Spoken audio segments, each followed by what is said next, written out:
pour les personnes connectées et pour celles et ceux aussi qui n'ont pas eu cette opportunité. Et par la grâce de Dieu, nous pensons les revoir encore parmi nous. Si jamais le mois prochain, nous retournons à... Voilà. Qu'est-ce que je disais? Je disais ce matin encore, nous allons continuer dans cette série de brillements. Par la grâce de Dieu, nous espérons que le Seigneur nous fera du bien. Et j'ose croire que nous en avons besoin, ces messages, et surtout que ça concerne tout enfant de Dieu. Oui, bien-aimés, la fois dernière, comme nous le savons, nous avons, par la grâce de Dieu, essayé de voir un peu sur la vie de Moïse. Moïse, c'était jeune homme. C'est ce jeune homme hébreu né en Égypte et grandi sous l'influence ou dans la maison de Pharaon, qui, dans sa vie, avait un appel de Dieu pour pouvoir sortir son peuple de l'esclavage. Et nous avons vu comment Dieu a amené Moïse et jusqu'à les préparer, à les ramener encore en Égypte, à le présenter devant Pharaon, alors que c'était un fugitif. Normalement, retourner en Égypte, cela signait son arrêt de mort. Mais nous voyons que lorsque Dieu est dans l'affaire, ennemi ou pas ennemi, condamné ou pas condamné, cherché ou pas cherché, la justice de Dieu finit toujours par triompher. Et nous avons vu aussi comment ces jeunes hommes qui avaient des perceptions un peu humaines, ils voulaient servir les seigneurs, ils voulaient faire des choses par anticipation. Et nous avons vu comment Dieu a mis fin à sa manière de faire pour pouvoir d'abord l'amener à son laboratoire, les préparer enfin de donner à ce peuple un produit fini, un produit taillé, un produit sur mesure. Donc, c'est là, bien aimé, quelquefois, personnellement, je suis un peu étonné de voir certaines personnes qui crient les rappels sur tout le toit, certaines personnes qui bombent le torse pour réclamer, revendiquer leurs appels. Des fois, cela me laisse un peu perplexe. Je me dis, bon, chacun a sa façon de comprendre les choses de Dieu. Mais faisons attention ici, nous, à Philadelphie, nous sommes en train de nous tirer les oreilles pour dire comme quoi, quand Dieu appelle quelqu'un, il les fait passer par ces chemins pour pouvoir les sortir à la fin à son modèle. Dieu n'appelle pas quelqu'un, je ne sais pas, tu étais violent, tu viens dans les seigneurs, tu restes violent et du coup, Dieu te laisse faire exercer un ministère dans la violence. Je ne crois pas. Dieu, notre Dieu, est un Dieu qui sait faire les choses et quand il fait des choses, il les fait tellement bien que les résultats, personne ne peut les régner. Donc voilà. Et ce matin, dans cette série, comme nous l'avons vu à l'introduction, ce matin, nous allons pouvoir nous attarder un peu sur la vie d'un apôtre.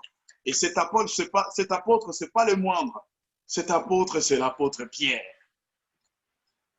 Nous allons voir comment Dieu appelle cet homme, comment Dieu l'amène à la compréhension des choses, comment Dieu le prépare et comment il prend et il vit l'appel de Dieu. Cela est très important, bien-aimé, dans notre vie, de comprendre comment vivre son appel. Il est bien beau, bien-aimé, de regarder, de voir, de contempler, de fois, d'admirer les hommes de Dieu, les messages sur Internet, les messages à l'église. Mais sache-le, je vais te dire personnellement, lorsque tu as l'appel de Dieu, ça ne sert à rien de copier, ça ne sert à rien d'imiter. L'appel de Dieu est individuel. Et hier, je suivais un homme qui parlait des connexions, des choses par rapport au leadership, au tout. Bon, quelque part, bien aimé, nous avons confondu les choses. L'appel est individuel. Tu peux avoir travaillé sous ma responsabilité, mais tu ne travailles pas sous mon onction. Ça, je voudrais le souligner. Quand nous disons cela, c'est une hérésie grave, c'est de l'hérésie pire et simple. Pourquoi?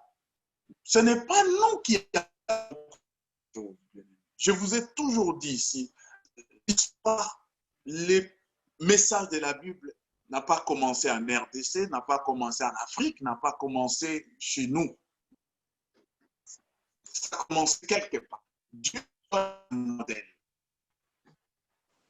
Nous avons la topo et Dieu nous donne un modèle. Et dans ces modèles, lorsque l'Église naît,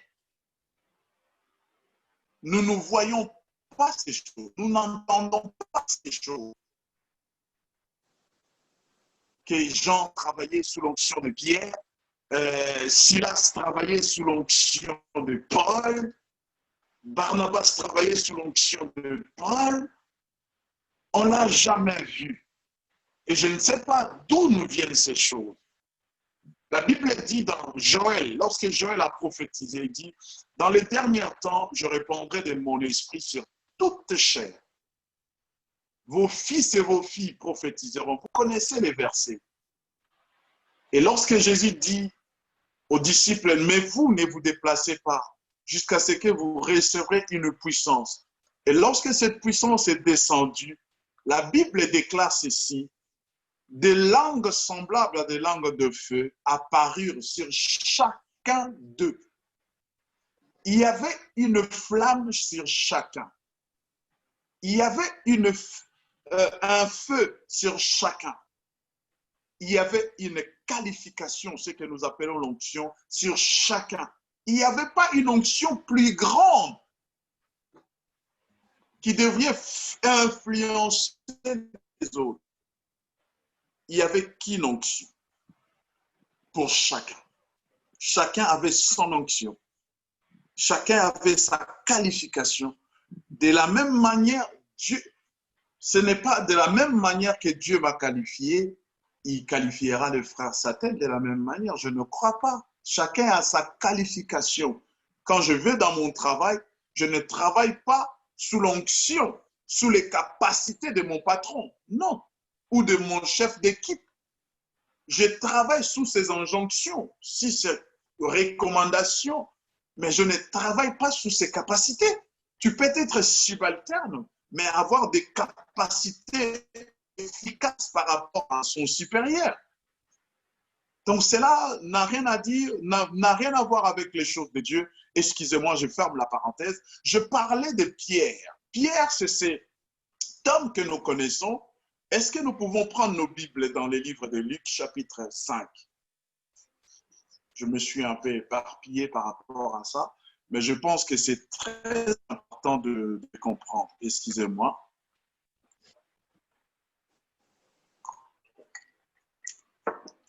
Nous allons voir la vie de cet homme.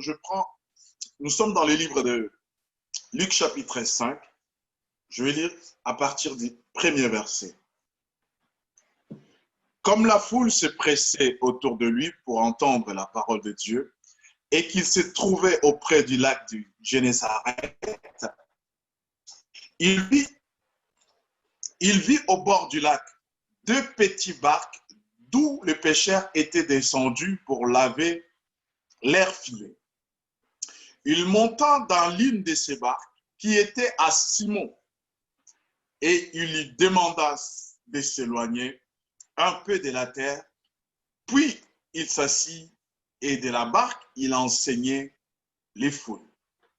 Lorsqu'il eut cessé de parler, il dit à Simon, avance en eau profonde et jetez vos filets pour pêcher. Simon lui répondit, Maître, nous avons travaillé toute la nuit sans rien prendre. Messieurs, ta parole, je jetterai les filets. L'ayant fait, ils prirent une grande quantité de poissons et leurs filets se rompaient. Ils firent signe à leurs compagnons qui étaient dans l'autre barque de venir les aider. Ils vinrent et remplirent les 2 barques au point qu'elles s'enfonçaient. Quand il vit cela, Simon-Pierre tomba aux genoux de Jésus et dit, Seigneur, éloigne-toi de moi parce que je suis un pécheur. Car la frayeur l'avait saisi, lui et tous ceux qui étaient avec lui, à cause de la pêche qu'ils avaient faite. Il en était de même de Jacques et de Jean, fils de Zébédée, les associés de Simon. Et Jésus dit à Simon, sois sans crainte, désormais, tu seras pêcheur d'âmes. Alors, ils ramenèrent les barques à terre, laissèrent tout et les suivirent. Amen. Seigneur, bénis ta parole dans nos cœurs. Elle est tellement délicieuse ce matin, Seigneur, nous voulons la délecter avec la grâce et par l'onction du Saint-Esprit. Bénis chaque cœur qui écoutera ces messages. Nous voyons la vie de cet homme. Bien-aimé, à première vue, Pierre, malgré la plupart des temps et très souvent, nous l'avons qualifié d'un pécheur, d'un simple pécheur, d'un pauvre pécheur. Je parle de la pêche. Cet homme, il était un entrepreneur. Ce n'était pas un pêcheur comme un pêcheur ordinaire. C'était un entrepreneur. Il avait ses matériels. Il avait sa nacelle, il avait sa barque, il avait ses filets. Et la Bible dit, il était associé à Jacques et Jean, fils de Zébédée. Ce n'était pas un pêcheur ordinaire ou un aide-pêcheur, je ne sais pas, non. Ce n'était pas un salarié, si je peux dire ainsi. C'était un patron. Il pouvait avoir des salariés à ses côtés. Donc, quelque part, ce n'était pas un pauvre type. Pierre ne galérait pas. Il trouvait à manger tous les jours. Il prenait soin de sa famille. Il prenait soin de son foyer. Il était bien. Et la pêche était sa profession.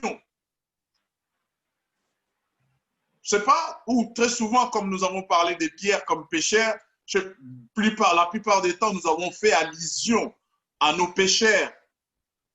Mais dans des pays industrialisés, nous savons qu'un pêcheur, c'est quelqu'un c'est un entrepreneur. Il a les moyens, il a la possibilité de vivre sa vie comme il veut parce qu'il gagne de l'argent avec son travail. Et lorsque, un bon matin comme ça, il se rend à la pêche, la nuit, pardon, il se rend à la pêche jusqu'au matin, ils n'attrapent rien. Et du coup, il y a un jeune homme qui débarque, il arrive avec une foule derrière lui. Il y avait deux barques et il choisit la barque de Pierre. Il dit, Simon, prends-moi dans ta barque et avance un peu, éloigne-toi un peu de la terre pour que je puisse m'adresser à ce peuple. Chose qu'il fait aisément. Et quand Jésus finit d'adresser à la foule son message, il se tourne maintenant vers les associés. Il leur dit ceci. Avancez encore en eau profonde et jetez vos filets pour pêcher.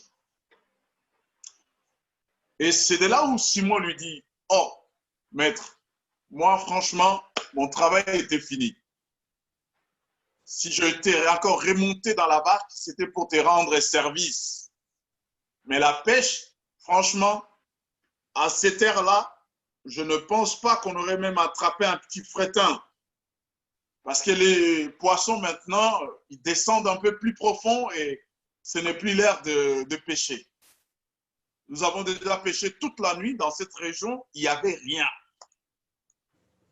Mais parce que toi, tu as dit, bon, ça ne me coûte rien. Et les amis, ça vous dirait de rejeter les filets? Ils jettent les filets. Au moment de sortir les filets, les trois, ils n'arrivent pas. Ils font appel à leurs collègues qui étaient dans la barque à côté. Et la Bible dit, quand ils sont arrivés, ils ont tiré les filets. Et par la mise qu'ils avaient pris, ils ont pu charger les deux bacs à fond, au point que les bacs s'affonçaient. Bien aimé, lorsque Pierre voit ces choses, il se tourne vers Jésus. Il tombe à ses pieds. Il dit, Seigneur, éloigne-toi de moi. Je suis un homme pécheur. La Bible dit au verset 9, car la frayeur l'avait saisi, lui et tout ce qui était avec lui, à cause de la pêche qu'il venait de faire. Oui, bien-aimé, je parlais du premier point, que cet homme, c'était un entrepreneur, selon Luc 5, 3. Il avait ses biens. Il n'est pas mauvais aussi de servir le Seigneur en travaillant. Il n'est pas mauvais aussi lorsque le Seigneur nous donne les possibilités de les servir en temps plein. Il n'est pas mauvais. C'est là, ça dépend des circonstances et de l'appel. Je ne suis pas dans travailler ou ne pas travailler. Et lorsque nous sommes bien-aimés au verset 10, lorsque nous sommes au verset 5, au verset 5, bien-aimé, Simon-Pierre, il dit à Jésus, Maître, nous avons travaillé toute la nuit sans rien prendre. C'est ce que je vous disais dans mon introduction. Dans la connaissance d'un pécheur, il était impossible à cette ère-là d'espérer faire une pêche telle qu'ils ont fait. Le matin, il s'est préparé, la Bible dit, il avait leur filet pour pouvoir rentrer, dormir, se reposer et revenir la nuit tenter une autre chance. Mais Pierre avait une connaissance humaine de la pêche. Il avait une connaissance charnelle. Il avait une connaissance de l'homme, selon ce que la science, selon ce que nous voyons, selon ce que les spécialistes, selon ce que c'est comme aujourd'hui, bien-aimés, par rapport à cette pandémie. Nous avons, les scientifiques n'ont qu'une connaissance humaine de la pandémie. Mais la connaissance spirituelle, c'est Dieu qui l'a. C'est Dieu qui l'a, bien aimé. Les hommes peuvent faire des projets, attendre à ce que tout le monde soit d'accord pour que nous soyons tous vaccinés. Mais bien aimé, la Bible dit en un clin d'œil, si la trompette sonne, il n'y aura aucun enfant de Dieu qui va être vacciné. Il y en a aussi qui meurent, les enfants de Dieu, bien sûr. Le Seigneur les appelle avant que le plan que les hommes font puisse s'exécuter. Et Pierre avait cette connaissance. Et dans sa connaissance, il a essayé un peu de faire la morale au Seigneur pour dire au Seigneur, mais écoute Seigneur, c'est pas évident, c'est pas évident. Mais bon, personnellement, ça ne me dérange pas. Pierre ne l'avait pas fait par la foi. Il l'avait fait juste pour faire plaisir. Il dit, mais moi personnellement, je sais qu'il n'y a rien, mais bon, sur tes paroles, je vais jeter les filets. Et pour vous dire même qu'il l'a fait par la foi. Il y a un petit détail. Dans verset 4, Jésus dit à Pierre, il dit, jetez vos filets, au pluriel, vos filets. Mais regardez au verset 5. Pierre dit, je jetterai les filets, au pluriel. Je jetterai les filets. Mais sur ta parole, je jetterai les filets. Mais sur le coup, vous remarquerez que si vous lisez là nous sommes dans Luc, si vous lisez dans Marc, vous verrez que Pierre, il a jeté le filet. Il a jeté un seul. Et sur ces, ils ont eu une pêche miraculeuse. Je parlais, bien-aimé, je parlais de la connaissance humaine. La connaissance humaine peut s'opposer aux choses de Dieu. La connaissance humaine peut des fois nous amener à la dérive. La connaissance humaine peut aussi nous amener à la mort. Souvenez-vous de Uza. Selon le principe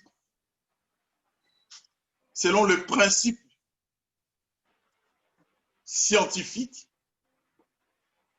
ou selon les lois de la nature, un corps qui se penche à partir d'un certain degré risque de tomber. Et Uza a voulu retenir l'arche pour que cela ne tombe pas. Et la Bible dit, je ne l'ai même pas vu redresser l'arche. Le Seigneur l'a frappé. Pourquoi? Parce qu'il voulait faire des choses selon ce que lui comprenait. Je ne suis pas vraiment dans ça, mais c'est pour nous dire comme quoi, nous amener à comprendre une chose, bien-aimés. Lorsque nous avons l'appel de Dieu, des fois notre intelligence peut nous faire défaut. Des fois notre connaissance humaine peut nous faire défaut. Des fois notre sagesse humaine peut nous faire défaut. Des fois notre bagage intellectuel peut nous faire défaut. Mais le Seigneur sait par où nous amener. Bien aimé, nos défauts ne dérangent pas Dieu. Nos péchés ne dérangent même pas Dieu. Parce qu'il a déjà trouvé la solution. Il a la solution à toutes ces choses. Je pense que la seule chose qui dérange Dieu, c'est notre incrédulité et notre désobéissance. Mais nos défauts, bien aimé, t'inquiète pas. Quels que soient tes défauts, quelle que soit ta nature, quel que soit ce que tu es, quels que soient les reproches que tu essuies à longueur de la journée, je voudrais te dire une chose. T'inquiète pas. Ce n'est pas ça qui inquiète Dieu. Il a déjà une solution. Ce qui inquiète Dieu, c'est l'incrédulité. C'est l'incrédulité. Parce que l'incrédulité est le fruit de l'ego de l'homme. Pourquoi je dis cela? Parce que, bien aimé, Dieu par le Saint-Esprit nous convainc, mais il ne nous oblige jamais. Il y a des gens qui sont ce matin, même en écoutant ce message, ils vont être convaincus, mais ils ne vont pas accepter. Il nous convainc, mais prendre la décision d'accepter ou de ne pas accepter, cela émane de la volonté souveraine de l'homme. Voilà, Dieu dit, je mets devant toi la vie et la mort. Il nous prévient. Il fait de sorte que nous soyons convaincus que devant nous, il y a la vie et la mort. Et il nous suggère même de choisir la vie. Mais la preuve, est-ce que tout le monde choisit-il la vie? Non. Donc, nous sommes dans cet enseignement par rapport à Pierre. Cet homme, il avait une connaissance de son métier. Je ne m'en disconviens pas, il connaissait bien son métier parce que c'était un professionnel. Ce n'était pas un apprenti. Il dit au Seigneur, non, Seigneur, à cette heure, c'est mort. Mais sur tes paroles, je jetterai le filet. Jusque-là, il n'a pas encore compris. Nous voyons, Pierre, c'était un entrepreneur. Qui dit entrepreneur, c'est-à-dire quelqu'un qui avait le moyen, il ne manquait pas à manger, déjà c'était un pécheur. Même ce matin-là, je pense qu'ils sont partis même avec un petit fretin. Mais cela n'était pas suffisant par rapport à eux. Mais cet homme, il jette les filets et ils font cette pêche dont la Bible nous dit que cette pêche était miraculeuse. Et nous sommes dans le verset 10. Et dans le verset 10, nous voyons que Pierre est parmi les premiers disciples de Jésus. Et lorsque nous sommes à la fin, au verset 11, la Bible dit, ils ramenèrent les barques à terre, laissèrent tout et les suivirent. Pierre est parmi les premiers disciples de Jésus. Et Pierre qui suit Jésus, il commence à vivre la vie de Dieu. Au verset 11, comme je l'ai dit, il y a une séparation. Il y a une séparation. Il laisse son ancienne vie, il laisse ses habitudes, il laisse sa source de revenus et il commence à foncer vers Jésus. Et lorsqu'il commence à foncer vers Jésus, il y a une chose, bien-aimé, dans le verset 8, qui a attiré mon attention. Il dit ceci, quand il vit son père tomba à ses genoux, en signe de prosternation, en signe d'abandon, de vulnérabilité, pour dire au Seigneur comme quoi, éloigne-toi de moi, je ne suis qu'un pauvre pécheur. Ce que tu as fait, l'homme ne peut le faire. Ce que tu as fait là, il n'y a que Dieu pour le faire. Je vois en toi la divinité de Dieu. Et je ne suis pas digne d'être traité. Je ne suis pas digne d'approcher. Et tu n'es pas digne d'être avec moi dans cette barque. Éloigne-toi, s'il te plaît. Tu es tellement saint et que mes péchés, ma vie, mon état tâcherait ta sainteté. Mais bien aimé, je l'ai dit, Dieu nous supporte. Il n'est pas seulement Dieu. J'aime l'appeler Dieu et Père. Il est Père. Et lorsqu'il vient dans notre vie, il ne vient pas seulement comme Dieu. Il vient comme Père aussi. Un Père responsable n'abandonne pas ses enfants.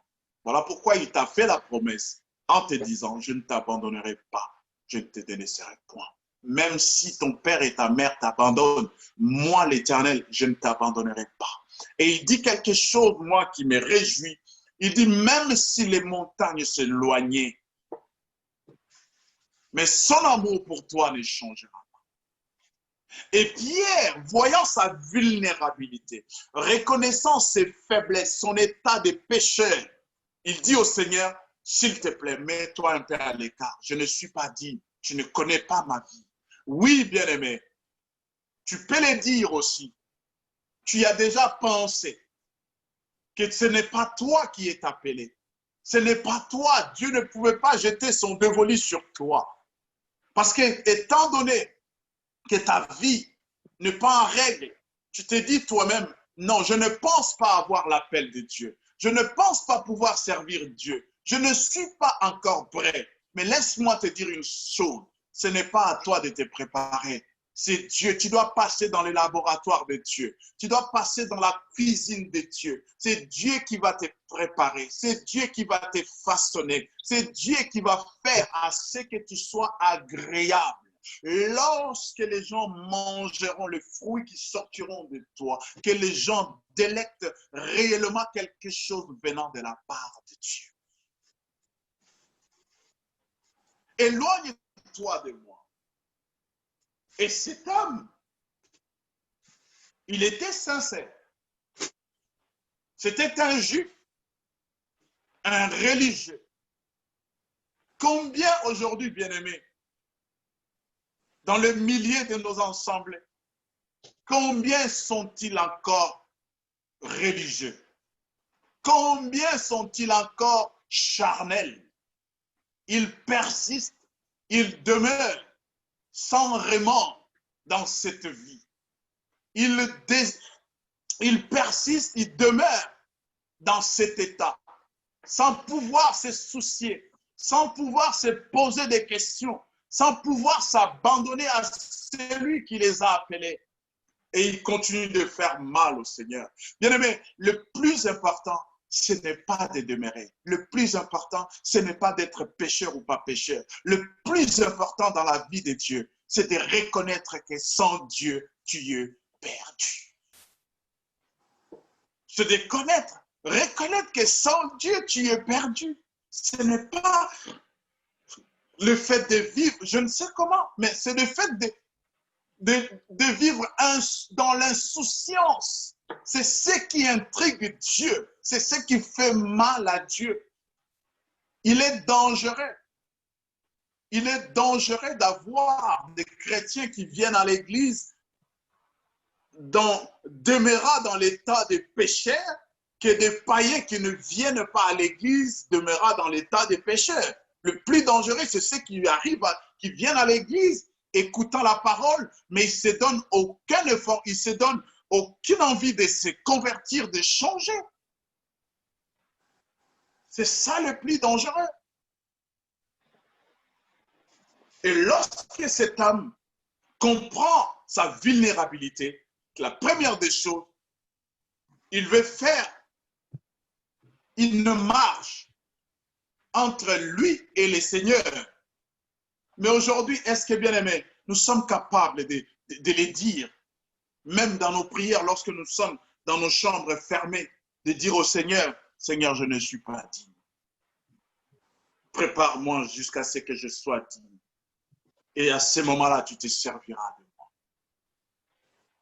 Ou on fait des prières juste pour faire plaisir, juste pour dire des choses, mais au plus profond de nous, on ne croit même pas à ce qu'on dit. Comment toi qui es concerné, tu ne crois pas à ce que tu dis? Comment veux-tu que la personne qui t'entend croit à ce que tu dis? Bien-aimé, Dieu n'est pas idiot. Il est Dieu. Nous n'avons aucune leçon à donner à Dieu. Aucune leçon. Nous verrons les faiblesses de cet homme. Nous verrons sa vulnérabilité. Mais il y a une chose que j'ai aimée dans la vie de cet homme. Il sait reconnaître ses faiblesses. Nous avons parlé de Moïse, bien aimé. Nous avons dit que ce n'était pas n'importe qui. Et pour qu'il arrive à comprendre son appel et les choses de Dieu, Dieu l'a amené dans le désert. Et pour Pierre aussi, pour qu'il comprenne l'appel de Dieu, le dévolu que Dieu a jeté sur lui, ces jours-là, bien aimé, ces matins-là, Pierre ignorait que le Seigneur allait lui donner la clé de l'Église. Ces jours-là, cet homme ignorait ce qu'ont prophétisé les prophètes, que le Christ viendra. Et par lui, le salut de l'humanité, le salut d'Israël et le salut de l'humanité. Il ignorait que ce jour-là, c'est lui qui allait porter le flambeau de l'évangile, le jour de la Pentecôte. Je ne sais pas dans quel état tu es. Tu es dans les envies, tu es dans les découragements, tu es dans les dénis total.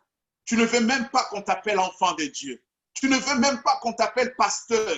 Tu ne veux même pas qu'on t'appelle frère. Tu es tellement dégoûté par ce que tu vois, par ce que tu entends, par ta vie même. Tu as fait des efforts, tu as prié, tu as jeûné. Tu te retrouves au même point. Tu es tombé, tu as essuyé la poussière, tu t'es lavé. Mais un jour après, tu te retrouves au même endroit. Tu es dégoûté. Laisse-moi te dire une chose. Continue, persévère. Bientôt, la délivrance viendra. Dieu est en train de te briser, de te montrer combien tu es vulnérable sans lui, combien tu as besoin de lui, combien il te faut se confier à lui, combien la vie chrétienne n'a de sens qu'en lui. La vie chrétienne n'a de sens qu'en Christ. Aujourd'hui, nous avons accepté Jésus et pour essayer d'embellir les choses, nous avons essayé de nous imposer des choses pour plaire à Dieu. La Bible dit, ce n'est ni par force ni par puissance, c'est par mon esprit. Et vous êtes sauvés par la grâce, au moyen de la foi, ni par des actes, des œuvres, afin que personne ne s'obéisse. Nous sommes sauvés par la grâce, au moyen de la foi. Crois, même si tu tombes. Je ne sais pas dans quel état tu es. Mais Dieu attend que toi, tu te lèves parce que tu as un appel, tu as une grande mission. Dieu t'a donné une grande vision. Je ne parle pas de vision de grandeur. Je parle d'une grande vision. Dieu t'a donné une grande vision. Et dans ta vision, il y a des familles de la terre qui seront délivrées. Il y a des âmes qui seront sauvées. Il y a des vies qui seront transformées. Et cet homme, comme David, Moïse, pardon, Dieu l'amènera au désert. Et cet homme, le Seigneur commence à les séparer de sa vie. Viens d'abord, Pierre. Tu es pécheur, c'est ton état. Tu es pécheur, c'est ton métier, c'est ta profession. Mais toi, viens d'abord. Viens dans mon école. Je ne sais pas quelle est ta profession. Je n'ai dit à personne d'arrêter son travail. Je n'ai dit à personne d'abandonner son travail. Ce que je dis, commence seulement à mettre ton travail de côté. Laisse ton travail là où il est. C'est-à-dire que chacun ait sa place. Mets Dieu à sa place, ton travail à sa place. Ne mélange pas les choses. N'aime pas ton travail plus que Dieu. N'aime pas ton travail plus que ton appel. Parce que ton appel, ton travail est lié dans ton appel. Je disais, si Dieu te donne le moyen de les servir à temps plein, tu les serviras. Si tu ne te donnes pas le moyen de les servir à temps plein, il sait disposer les choses, il sait équilibrer les choses. Mais toi, commence seulement à t'abandonner. Ne dis pas à Dieu, Seigneur, je n'arriverai pas, mon travail me prend beaucoup de temps. J'étais pareil comme toi, bien-aimé. Je ne sais pas, mais moi, mon travail, jusqu'à aujourd'hui, ça me prend trop de temps. Mais le Seigneur sait me disposer. Le Seigneur sait me faire prendre un temps pour que j'entre aussi dans son travail, pour que je me prépare, pour que je fasse ceci ou cela. Dieu sait faire des choses, bien-aimés. Et je continue. Et cet homme, il avait une connaissance humaine. Et dans sa connaissance humaine, lorsque le Seigneur, j'aimerais que nous lisons cela dans Matthieu chapitre 16. Matthieu chapitre 16, verset 16. Vous pouvez continuer un peu plus là. Je continue. Je vais lire un peu plus loin. Je lis au verset 14. Je commence au 13 pour une meilleure compréhension. Jésus, arrivé sur le territoire de Césarée de Philippe, posa cette question à ses disciples. Au dire des gens, qui suis-je, moi, le Fils de l'homme? Ils répondirent, les uns disent Jean-Baptiste, d'autres Élie, d'autres Jérémie ou l'un des prophètes. Mais vous, leur dit-il, qui dites-vous que je suis? Simon-Pierre répondit, tu es le Christ, le Fils de Dieu vivant. Jésus reprit la parole et lui dit, tu es heureux, Simon, fils de Jonas, car ce ne sont pas la chair et le sang qui t'ont révélé cela, mais mon Père qui est dans le ciel. Et moi, je te dis que tu es Pierre, et que sur cette pierre, je bâtirai mon église, et que les portes de séjour de mort ne prévaudront pas contre elle. Je te donnerai les clés du royaume des cieux. Ce que tu lieras sur la terre sera lié dans les cieux, et ce que tu délieras sur la terre sera délié dans les cieux. Alors, bien-aimé dans le Seigneur, Pierre, c'était un juif, un religieux. Il a été prophète.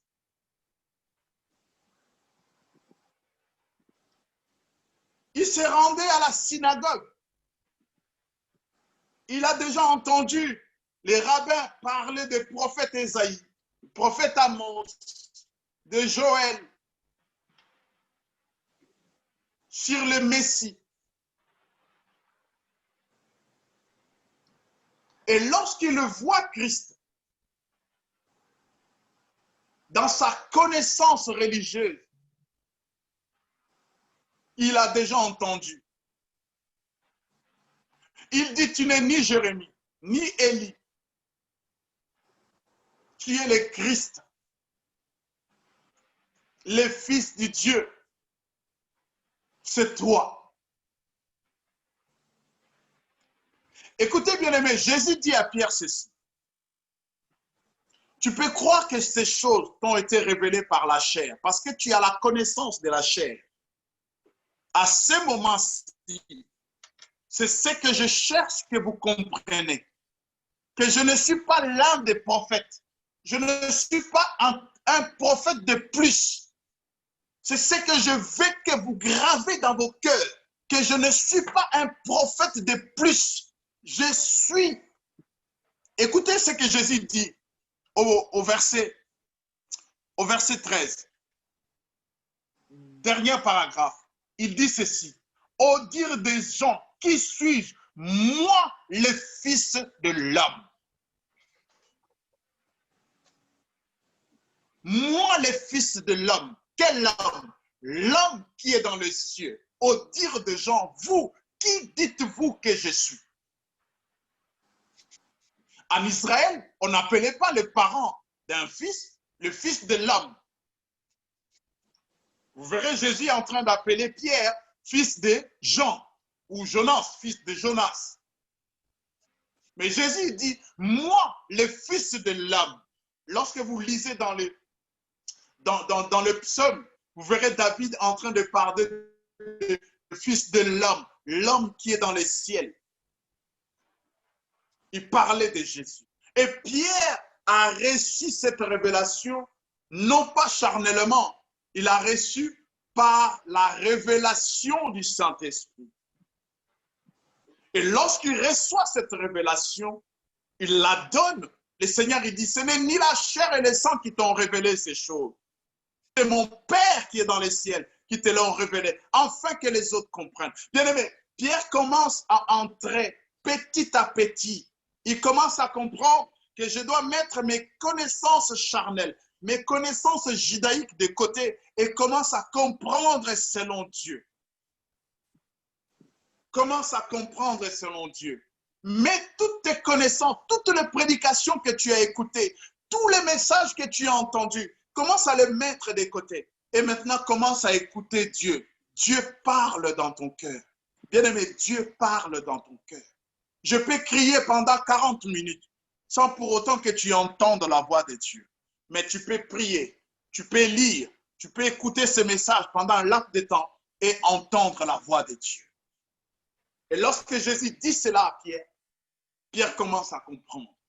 Et c'est même Pierre bien-aimé.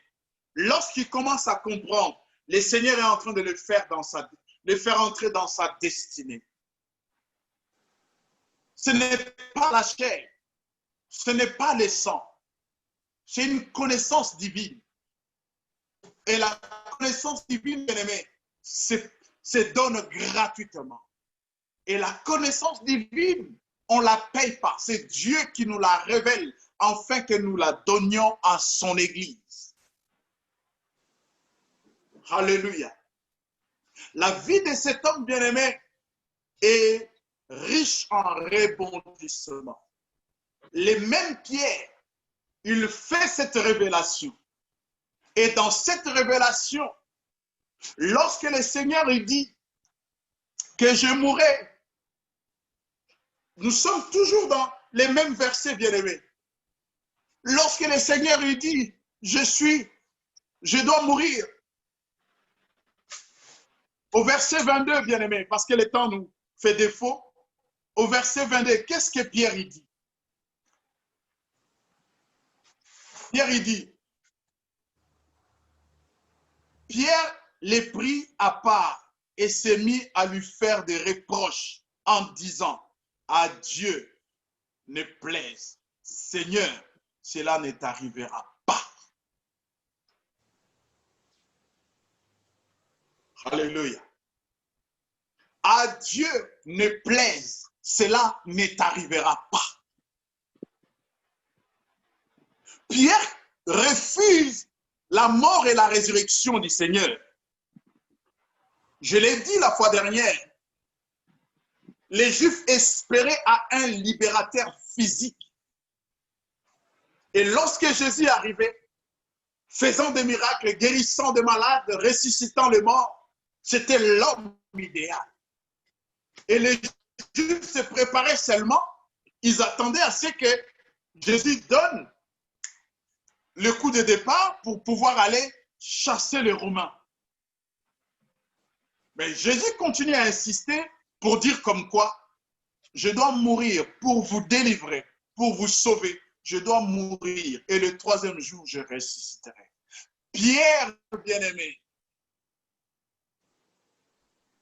dans sa façon de concevoir les choses, il fait les reproches au Seigneur. C'est de là où Jésus lui dira, arrière de moi, Satan.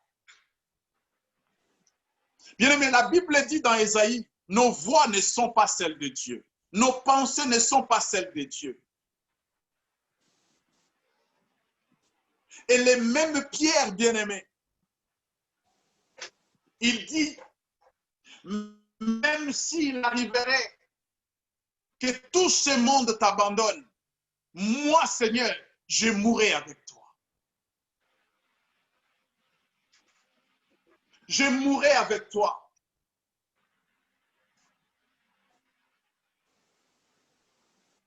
Et l'heure était arrivée de mourir avec les seigneurs, nous voyons Pierre qui s'exturpe. Il rase les murs pour régner les seigneurs. Nous sommes dans Matthieu chapitre 26. Il rase les murs. Il dit, cet homme, je ne le connais pas. Bien aimé, ce n'est pas un problème. Toutes les fois où tu es tombé, tu as régné les seigneurs. Ce n'est pas un problème. Toutes les fois où tu étais incapable de plaire à Dieu, ce n'est pas ça le problème. Le problème est que es-tu allé te prendre ou tu as pleuré amèrement dans le palais, ou tu as pleuré amèrement en pensant à la croix, où un innocent est mort à ta place. Je disais, bien-aimé,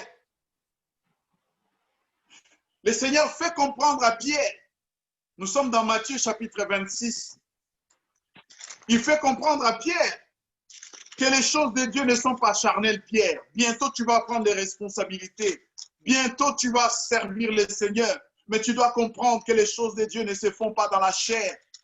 Les choses de Dieu ne se font pas avec l'intelligence humaine. Les choses de Dieu sont spirituelles. Je lis la parole de Dieu. La Bible dit ceci. Pierre prit la parole et lui dit, quand tu serais pour tous une occasion de chute, et tu ne le laisseras jamais pour moi. Jésus lui dit, en vérité, Pierre, je te l'ai dit. Au 35, Pierre lui répondit, quand il me faudrait mourir avec toi, je ne te régnerai point. Et tous les disciples dirent de même.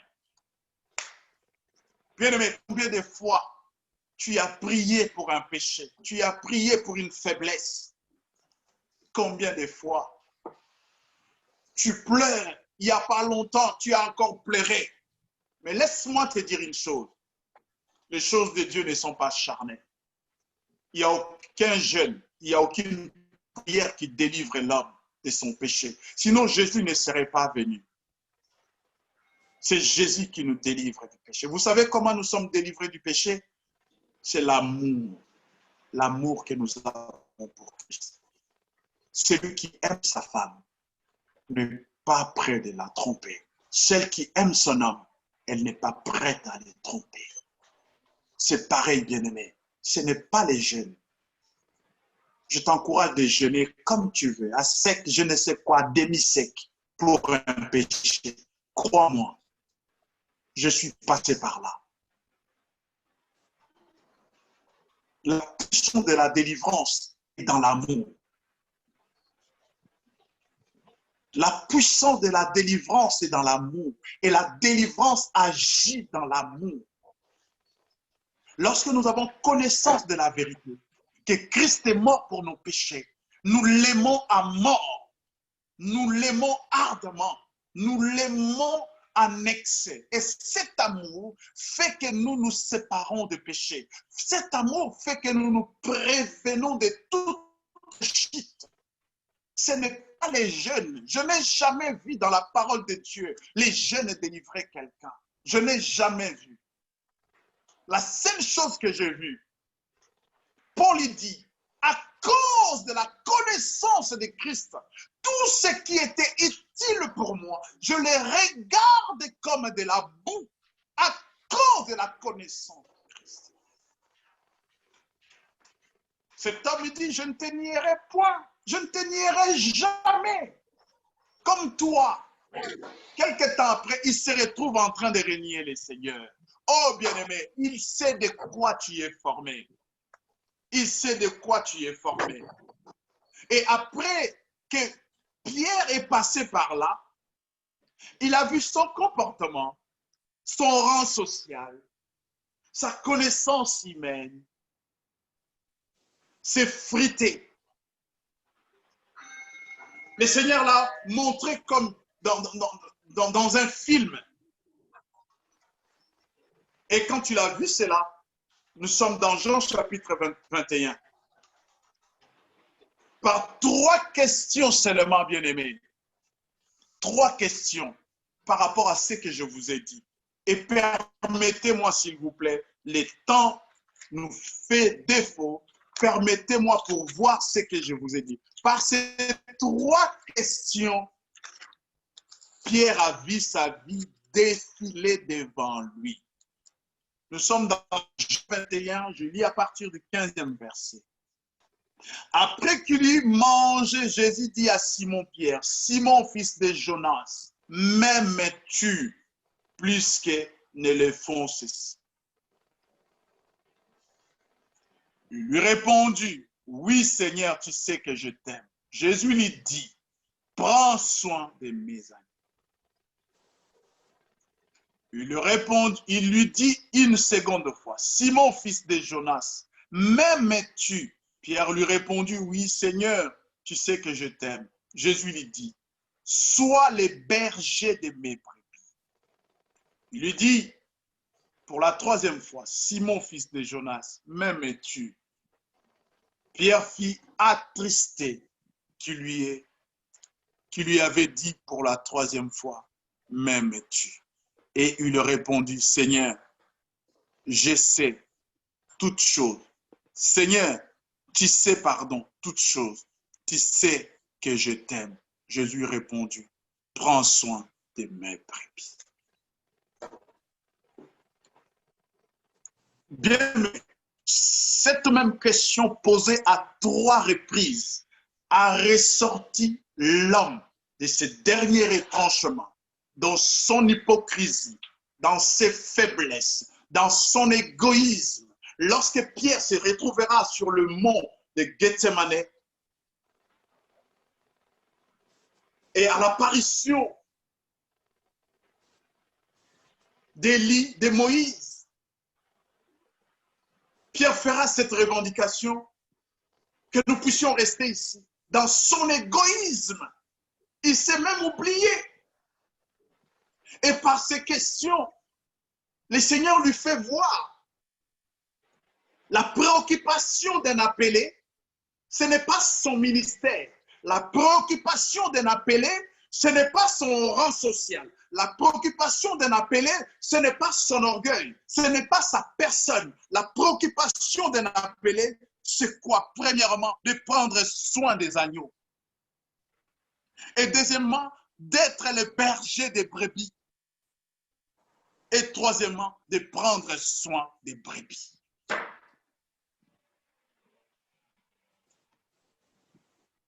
Tout s'est frité, son positionnement. Aujourd'hui, Pierre pouvait s'enorgueillir. C'est nous qui avons commencé cette église. C'est nous qui avons été au début de ce ministère. C'est nous qui avons soutenu cet homme, cette église lorsqu'il n'y avait encore rien. C'est nous, c'est moi. Oui, bien-aimé, il était là. Il était là. Mais ce n'est pas la mission pour laquelle le Seigneur l'avait appelé. Il voulait premièrement qu'il prenne soin des agneaux et qu'il soit le berger des brebis afin de prendre soin des brebis. Faire de sorte que les agneaux soient protégés, amener les agneaux à la maturité, qu'ils deviennent des brebis. Prendre soin.